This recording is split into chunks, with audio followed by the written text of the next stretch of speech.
இது மகிமை நேரம். கர்த்தராகிய இயேசு கிறிஸ்துவின் நாமத்தினாலே மகிமை நேர நிகழ்ச்சியின் மூலமாக மறுபடியும் உங்களை யாவரும் சந்திப்பதை நான் மகிழ்ச்சி அடைகிறேன். இந்த 2024 ஆண்டின் முதல் மாதத்திலும் இந்த ஆண்டிலே சட்ட வாக்கியமாக கூறப்பட்ட ஏசாயா 44 அதிகாரம் 3ஆம் வசனத்தை நாம் அடிப்படையாக கொண்டு தியானித்து வருகிறோம். மேலும் ஏசாயா 44 அதிகாரத்தில் 1 முதல் 5 வசனங்களை அடிப்படையாக கொண்டு நாம் தியானித்து வருகிறோம். கர்த்தர் இந்த நாளிலே நமக்கு சட்ட வாக்கியமாக ஒரு வாக்குத்தத்தத்தை கொடுத்திருக்கிறார். அந்த வாக்குத்தத்தத்தை நம்முடைய ஒவ்வொருவருடைய வாழ்விலும் தந்து நம்மை ஆசீர்வதித்து மகிழ செய்வார். இன்றைக்கும் கர்த்தர் நமக்கு கொடுக்கும் ஆசீர்வாதமான வாக்குத்தத்தமான வசனத்தை வாசிப்பதற்கு ஆதாரமாக எடுத்துக்கொண்ட வேத வசனம் ஏசாயா 44 அதிகாரம் 3ஆம் வசனத்திலே வாசிக்கிறோம். வறண்ட நிலத்தின் மேல் ஆறுகளை ஊற்றுவேன் என்கிறார் என்று பார்க்கிறோம்.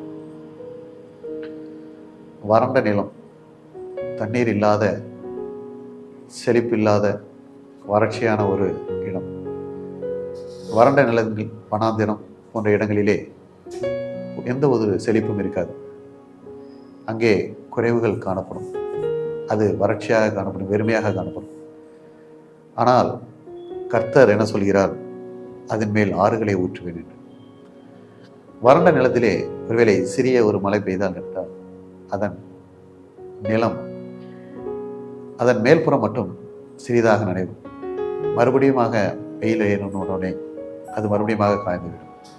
ஆனால் கர்த்தர் ஆறுகளை ஊற்றுவேன் என்று சொல்லும்போது அந்த தண்ணீர் வழிந்து ஓடும்படியான ஆசீர்வாதங்களை தருகிறார். அப்படியாக வழிந்து ஓடும்படியாக ஆசீர்வாதங்களை தரும்போது ஒருவேளை வறட்சியாக இடமாக இருக்கும்போது அதிலே தாவரங்கள் முளைக்கும். வறட்சியான இடங்களில் அங்கிருந்து இடம்பெயர்ந்த விலங்குகள் எல்லாம் வந்து சேரும். பலவித பயிர் வகைகள் முளைக்கும். ஒருவேளை நம்முடைய வாழ்க்கையிலும் நாம் இப்படியாக வறண்டு போன வாழ்க்கையிலே காணப்படுவோமானால் கர்த்தர் இந்த ஆண்டிலே நம்முடைய வறண்ட வாழ்க்கையை நமக்கு அவர் நிறைவாக்கி ஆறுகள் போன்று நம்முடைய வாழ்வை நிறைவாக்கி ஆசீர்வதித்து வழிநடத்துவேன் என்று ஆசீர்வாதத்தை கொடுக்கிறார். ஒருவேளை கடந்த ஆண்டு வரைக்கும் நாம் ஒருவேளை வறண்ட நிலமாக வனாந்தரமான ஒரு வாழ்க்கையிலே வாழ்ந்து கொண்டிருக்கிறோம் என்றால் கர்த்தர் இந்த ஆண்டிலே ஆறுகளை அதிலே ஓட செய்யும் ஒரு செழிப்பை கட்டளையிட்டு நமக்கு ஆசீர்வாதத்தை தந்தருவார். கர்த்தர் எப்படியாக ஆறுகளை வரவேற்று யாரை ஆசீர்வதிக்கிறார் என்று பார்க்கும்போது, முதலாவது நாம் பார்க்கும்போது கர்த்தர் தாம் தெரிந்து கொண்ட ஜனத்தின் வறண்ட வாழ்க்கையை மாற்றுகிறார். ஏசாயா 43 அதிகாரம் 20ஆம் வசனத்தை நாம் வாசிக்கும் போது, நான் தெரிந்து கொண்ட என் ஜனத்தின் தாகத்துக்கு வனாந்தரத்திலே தண்ணீர்களையும் அவாந்தர வெளியிலே ஆறுகளையும் உண்டாக்குவேன் என்கிறார். கர்த்தர் தாம் தெரிந்து கொண்ட ஜனங்களின் வனாந்தர வாழ்க்கை மாற்றுவதற்காக ஆறுகளை உண்டாக்குவேன் என்று சொல்கிறார். கர்த்தரை தெய்வமாக கொண்டிருக்கிற ஒவ்வொரு மக்களுடைய வறண்ட வாழ்க்கையும் மாற்றுவேன் என்கிறார். ஒருவேளை கடந்த ஆண்டிலே பாடுகள், உபத்திரவங்கள் இருந்திருக்கலாம். நம்முடைய வாழ்க்கை ஒரு ஆசீர்வாதம் இல்லாத வாழ்க்கையாக, ஒரு வளர்ச்சி இல்லாத வாழ்க்கையாக, ஒரு வெறுமையான வாழ்க்கையாக காணப்பட்டிருக்கலாம். ஆனாலும் கர்த்தர் நம்மை அறுப்புண்டு போக செய்யவில்லை. கர்த்தர் நம்மை பாதுகாத்து இன்னும் வழிநடத்தி நம்மை வைத்திருக்கிறார்.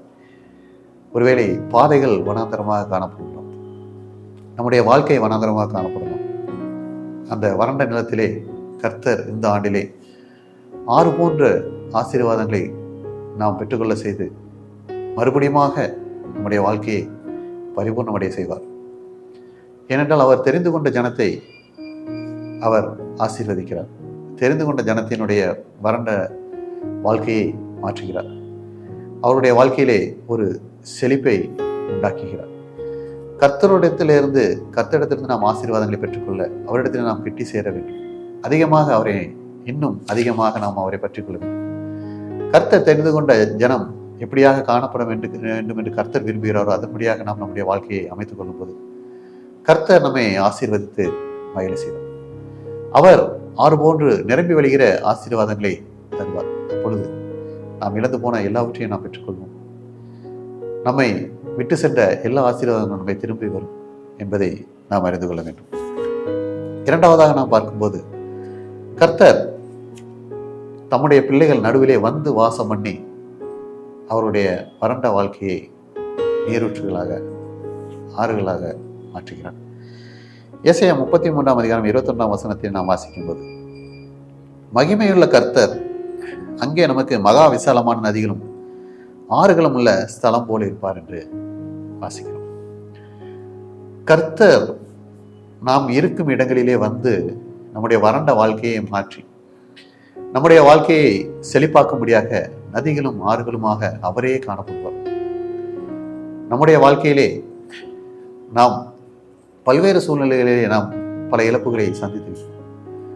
பல்வேறு சூழ்நிலையை நாம் முன்னேற முடியாமல் காணப்படுகிற சூழ்நிலைகள் இருந்திருக்கும். நாம் பல்வேறு முயற்சிகள் செய்த போதிலும் எந்த முயற்சிகளும் சித்திக்காத சூழ்நிலைகள் காணப்பட்டிருக்கும். நாம் பல்வேறு இழப்புகளை நாம் சந்தித்து நாம் மனமடிவாகி நம்மால் முடியாது என்ற நிலைமையிலே நாம் உட்கார்ந்திருப்போம். நம்முடைய வாழ்க்கையை நாம் சற்று நாம் கவனித்து பார்ப்போம் என்றால் மிகவும் பின்தங்கிய வாழ்க்கையாக காணப்படும். ஒருவேளை நமக்கு அப்படிப்பட்டதான நம்முடைய வாழ்க்கையை வறண்ட நிலமாக மாற்ற வேண்டும் என்று பிசாசானவன் மற்றும் மனிதர்கள் பல நேரங்களிலே நமக்கு விரோதமாக போராடலாம். நமக்கு விரோதமாக காரியங்களை நடப்பிக்கலாம். நாம் எடுக்கும் எல்லா முயற்சிகளிலும் பல்வேறு தடைகளை கொண்டு வந்து நம்முடைய வாழ்க்கையை வனாந்தரமாக மாற்றியிருக்கலாம். கர்த்தர் நம்முடைய வாசஸ்தலங்களில் வந்து தங்கி அவர் வாசம் பண்ணும்போது ஒருவேளை பிசாசானவன் கொண்டு வந்த தடைகளாக இருந்தாலும் மனுஷர் கொண்டு வந்த தடைகளாக இருந்தாலும் கர்த்தர் எல்லாவற்றையும் மாற்றி போடுவார். அவரே நமக்கு நதியும் ஆறுகளுமாய் இருந்து நம்முடைய ஆசீர்வாதத்தை மகிழ செய்வார். வசனம் சொல்லுகிறது, ஏசாயா 33:19 வசனம், உனக்கு விளங்காத பாசையும் அறிதற்கரிய ஒரு விதமான பேச்சையும் உடைய அந்த குரூர ஜனங்களை இனி காணா என்று பார்க்கிறோம். ஒருவேளை நம்முடைய ஆசீர்வாதங்களுக்கு அடுக்கும்படியாக நம்மை சுற்றி இருக்கிறவர்களோ பல மனிதர்களோ நமக்கு விரோதமாக எழும்பி நம்முடைய வாழ்க்கையை வறண்ட வாழ்க்கையாக ஆக்கிய விட்டார்கள் என்றால் நாம் பயப்பட தேவையில்லை.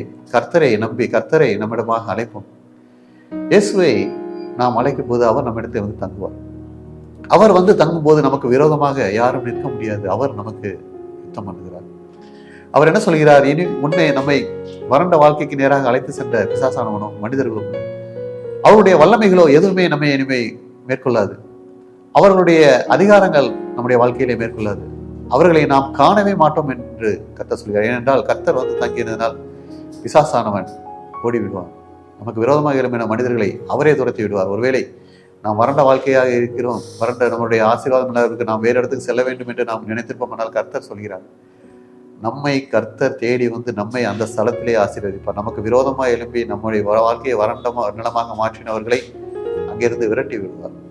கர்த்தர் நம்மை ஆசீர்வதிப்பார். மூன்றாவதாக நாம் பார்க்கும்போது கர்த்தர் யாரை ஆசீர்வதிக்கிறார் என்று பார்ப்போமானால், நீதியும் நியாயம் செய்து ஒருவேளை ஒடுக்கப்பட்டிருந்தால் அவர்களை கர்த்தர் ஆசீர்வதிக்கிறார். ஏசாயா 49:4 வாசிக்கும் போது, விருதாவாய் உழைக்கிறேன், வீணும் உயர்த்துமாய் என் பலனை செலவழிக்கிறேன், ஆகிலும் என் நியாயம் கர்த்தரிடத்திலும் என் பலன் என் தேவனிடத்திலும் இருக்கிறது என்று சொன்னேன். ஒருவேளை பல்வேறு சூழ்நிலையிலே ஒன்றுமில்லாதவர்களுக்கு நாம் உதவி செய்கிறோம், நீதி நியாயம் செய்ய வேண்டும் என்று சில காரியங்களை முன்னெடுக்கும் போது அதனால் பல இழப்புகளை தோல்விகளை நாம் சந்திக்க வேண்டியது இருக்கிறது. கர்த்தர் நம்மை ஆசீர்வதிக்க சித்தமாயிருக்கிறார், நம்மை ஆசீர்வதிக்கிறார். இருந்தால் நாம் முன்னேற முடியாமல் பல்வேறு சூழ்நிலைகள் காணப்படுகிறது. அப்பொழுது நமக்கு சலிப்பு வருகிறது. நான் விருதாக உழைக்கிறேன், நான் வியர்த்தமாக என் பலனை செலவழிக்கிறேன் என்பதாக நான் நினைப்போமானால் கர்த்தர் நமக்கு வாக்கு கொடுக்கிறார் 10ஆம் வசனத்திலே, அவர்கள் பசியா இருப்பதில்லை, தாகமாக இருப்பதில்லை, உஷ்ணமாகிலும் வெயிலாகிலும் அவர்கள் மேல் படுவதும் இல்லை, அவர்களுக்கு இறங்குகிறவர் அவர்களை நடத்தி அவர்களை நீரூற்றுகளை கொண்டு போய் விடுவார் என்று வாசிக்கிறோம். எனவே எதை பற்றியும் கவலைப்பட வேண்டாம். கர்த்தர் நம்மோடு இருக்கிறார். நாம் நீதி செய்யும் போது, நியாயம் செய்யும் போது கர்த்தர் நம்முடைய நீதி நியாயம் வழங்கும்படியாக செய்வார். கர்த்தர் நம்முடைய வாழ்க்கையை மாற்றுவார். நாம் இழந்து போன ஆசீர்வாதங்களை தருவார். அவர் நம்மை ஆசீர்வதித்து மகிழ செய்து நம்மை உயர்த்துவார். எனவே கர்த்தர் தெரிந்து கொண்ட ஜனமாக நாம் காணப்படும் போது கர்த்தர் நம்மை ஆசீர்வதிப்பார். கர்த்தர் நம்முடைய இடத்திலே வந்து தங்கி இருந்து நம்மை ஆசீர்வதிப்பார். மூன்றாவதாக, நீதி நியாயம் செய்யும் போது கர்த்தர் வந்து நம்மை ஆசீர்வதிப்பார். அப்படிப்பட்டதான ஆசீர்வாதங்களை நாம் இந்த ஆண்டிலே பெற்றுக்கொள்ள முடியாது. கர்த்தர் கிருபை செய்வாராக.